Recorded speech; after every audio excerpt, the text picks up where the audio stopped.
कल पाकिस्तान और अफगानिस्तान के बीच हुए मुकाबले में एक जंग मैदान के अंदर हुई तो दूसरा युद्ध स्टेडियम के अंदर हो गया। जी हां, दोनों देशों के बीच हुए रोमांचक मैच में पाकिस्तान के मैच जीतते ही स्टेडियम के अंदर दोनों देशों के फैंस आपस में भिड़ गए। शारजाह स्टेडियम के भीतर और बाहर कई वीडियो वायरल हुए हैं जिसमें मारपीट साफ तौर पर देखी जा सकती है। कल पाकिस्तान और अफगानिस्तान की भिड़ंत हुई और बड़े ही रोमांचक मुकाबले में पाकिस्तान ने जीत दर्ज कर ली, लेकिन इसके बाद जो तस्वीरें सामने आई वो दिखाती है कि ये खेल भावना से कहीं आगे बढ़ गया था।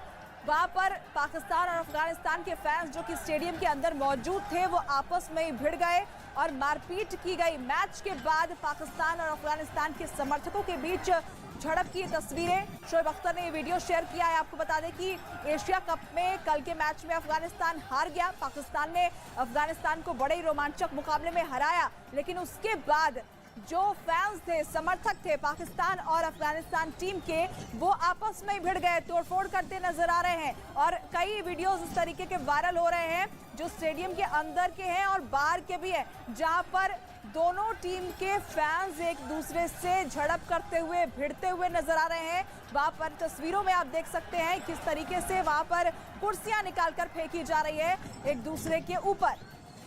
तो मैच के बाद ये गुस्सा देखने को मिला। एक और जहां पर मैच स्टेडियम के अंदर एक जंग हुई जहां पर खेल भावना देखी गई, लेकिन दूसरी तरफ दुबई के शारजाह स्टेडियम से इस तरह की तस्वीर सामने आई जहां मैच खत्म होने के बाद दोनों देशों के समर्थक, दोनों टीम्स के फैंस आपस में ही भिड़ गए, एक दूसरे से मारपीट करने लगे और शोएब अख्तर ने ये वीडियो शेयर किया है। एशिया कप में अफगानिस्तान कल के मैच में पाकिस्तान से हार गया और ऐसे में उसके बाद दोनों समर्थक भड़क गए, दोनों टीम्स के समर्थक आपस में ही मारपीट करने लगे। मैच का जश्न होना चाहिए था, लेकिन मैच का ये जश्न जो है वो मारपीट में तब्दील हो गया और स्टेडियम के अंदर ही भिड़ंत हो गई।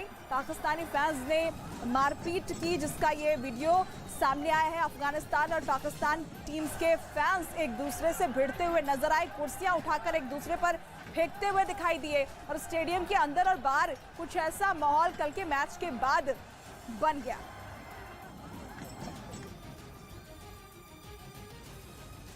यूक्रेन के खिलाफ रूस का हमला लगातार जारी है। खार्किव में एक बार फिर रूस ने स्ट्राइक की है। रूस ने अपने S-300 लड़ाकू विमान से यूक्रेन के जवानों पर बम बरसाए हैं। रूस यूक्रेन जंग को लेकर ये बड़ी खबर आपको बता रहे हैं, जहां पर रूस के हमले रुकने का नाम नहीं ले रहे हैं। एक बार फिर से रूस ने यूक्रेन के ऊपर अटैक किया है और यूक्रेन के जवानों पर यह अटैक किया गया है, उन्हें टारगेट करके बम बरसाए गए हैं। रूस की तरफ से बमबारी की गई है यूक्रेन के जवानों पर और S-300 लड़ाकू विमान की मदद से यह स्ट्राइक खार्किव में रूस ने की है। यूक्रेन के जवानों पर रूस की तरफ से बम दागे गए हैं। यूक्रेन के खार्किव से तस्वीरें भी आपको दिखा रहे हैं। S-300 की मदद से यह हमला रूस ने किया है। इधर उत्तर प्रदेश के झांसी से चौंकाने वाला एक वीडियो सामने आया जिसमें एक महिला दूसरी महिला की पिटाई करती नजर आई। बाद में यह वीडियो सोशल मीडिया पर वायरल हो गया, जिसमें वो सामने वाली महिला को बुरी तरह पीटती दिखी। सामने आए वीडियो में वो दूसरी महिला की तरफ बढ़ती नजर आई। जैसे ही वो उसके पास पहुंची, उन्होंने डंडे से ताबड़तोड़ हमला करना शुरू कर दिया। हालांकि इस दौरान दूसरी महिला के हाथ में भी डंडा था, लेकिन वो हमला नहीं कर सकी, जबकि दूसरी महिला लगातार डंडे से पिटाई करती रही। इस दौरान वहां अफरा तफरी का माहौल बन गया, जिसके बाद पास खड़ी एक तीसरी महिला ने उन्हें छुड़ाया। बताया गया कि दोनों के बीच मामूली कहासुनी के बाद झगड़ा शुरू हुआ था।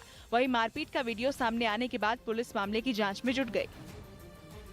पहाड़ों से लेकर मैदान तक भारी बारिश की वजह से नदियों में उफान है, जो अब लोगों के लिए भारी मुसीबत बन चुका है। कहीं पर सड़क पर पानी बह रहा है तो कहीं बाढ़ से तबाही मची हुई है। बिहार का नवादा हो या बगहा, ज्यादातर जिलों का हाल लगभग एक जैसा है। निचले इलाकों में बाढ़ जैसे हालात बने हुए हैं। एहतियातन प्रशासन ने लोगों से उफनती नदी के किनारों से दूर रहने की अपील की है। यही नहीं, राजस्थान के राजसमंद में तो एक स्कूल में ही पानी भर गया, जिसने बच्चों की परेशानी और बढ़ा दी। दो तस्वीरें बिहार से और तीसरी तस्वीर राजस्थान से आप देख रहे हैं।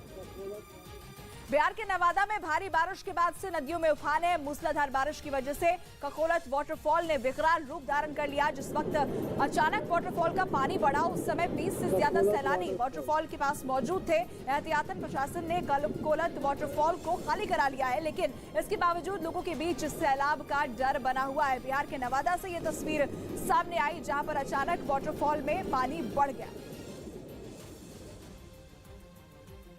तो सिर्फ बिहार और राजस्थान ही नहीं, महाराष्ट्र में भी आसमानी आफत से फिलहाल लोगों को राहत मिलने की उम्मीद दिखाई नहीं दे रही है। आपको बता दें कि महाराष्ट्र के कई जिलों में बारिश का येलो अलर्ट है। मुंबई पर तो अगले 5 दिन भारी है। मुंबई में तेज बारिश की चेतावनी जारी की गई है। तो वहीं महाराष्ट्र के ठाणे, पालघर और पुणे में भी मूसलाधार बारिश का अलर्ट है। रत्नागिरी, नासिक समेत कई जिलों में येलो अलर्ट जारी किया गया है। इसके साथ ही कुछ जिलों में तो बारिश के साथ तेज हवाओं के चलने की भी आशंका जताई गई है।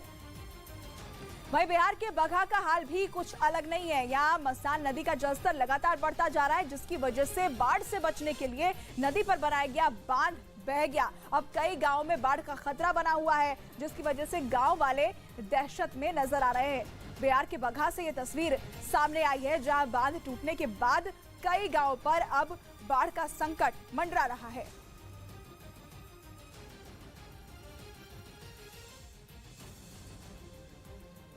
महाराष्ट्र के अलग अलग जिलों में जोरदार बारिश की वजह से लोगों की मुश्किलें बढ़ गई, लेकिन सबसे ज्यादा हालात रायगढ़ में खराब दिखाई दिए, जहां पर 2 कारें पानी में डूबी दिखाई दी। कार के अगल बगल से सैलाब बहता दिखाई दिया। दोनों कारें आधी पानी में डूब चुकी थी। सड़क पर सैलाब ऐसे उमड़ पड़ा था मानो कोई उफनती नदी हो। रायगढ़ में मूसलाधार बारिश के बाद हालात बिगड़ गए। देखते ही देखते सड़कों पर पानी बहने लगा। कई जगहों पर तो सड़कें दरिया बनी नजर आई। कई निचले इलाकों में घर डूबे नजर आए। चारों तरफ बाढ़ का विकराल रूप दिखाई देने लगा। लोगों की जिंदगी मुश्किल में आ गई। वहीं मुंबई और आसपास के इलाकों में मूसलाधार बारिश हुई है, जिससे जनजीवन अस्त व्यस्त हो गया है। महाराष्ट्र के कई जिलों से भारी बारिश की चेतावनी जारी की गई है। मुंबई, ठाणे, पालघर, पुणे और रायगढ़ में बारिश का येलो अलर्ट जारी किया गया है। इन जिलों में अगले 4 दिनों तक बारिश होने की चेतावनी जारी की गई है। चीन से बढ़ते तनाव और हमले के खतरे को देखते हुए जापान ने ताइवान के नजदीक तेल और हथियारों का डिपो बनाने की तैयारी शुरू कर दी।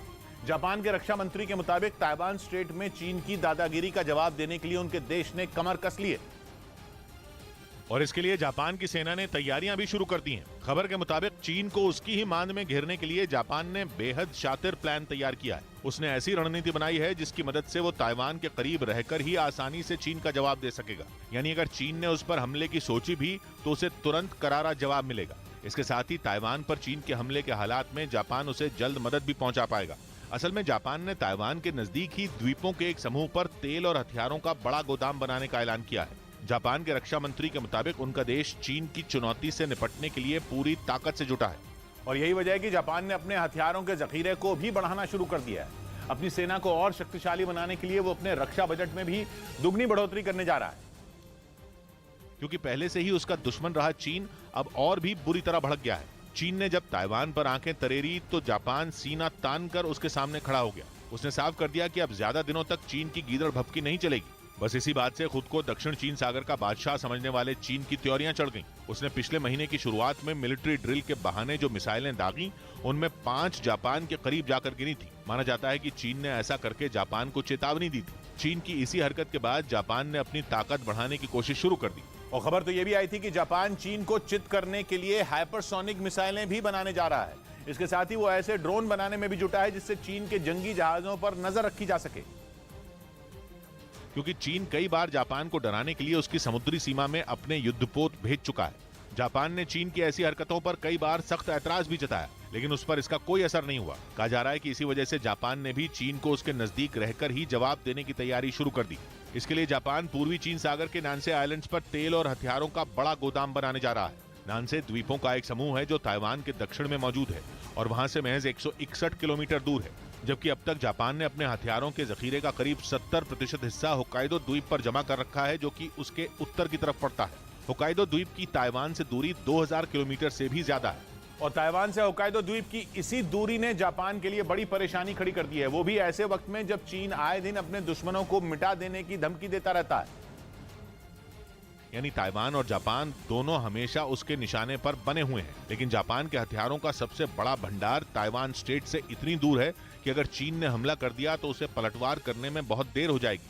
यही वजह है कि जापान नानसे आइसलैंड पर आधुनिक हथियारों का एक डिपो तैयार करेगा, जहां पे एक द्वीप पर घातक मिसाइलें तैनात करेगा। इसके साथ ही जापान वहां बड़ी मात्रा में तेल जमा करके भी रखेगा। जापान ने दावा किया कि उसके पास रिजर्व में इतना तेल है जिसका 5 महीने तक इस्तेमाल किया जा सकता है, लेकिन अगर उसकी सेना को ताइवान स्ट्रेट में जाकर लड़ना पड़ा तो ये तेल भंडार उसके लिए नाकाफी साबित होगा।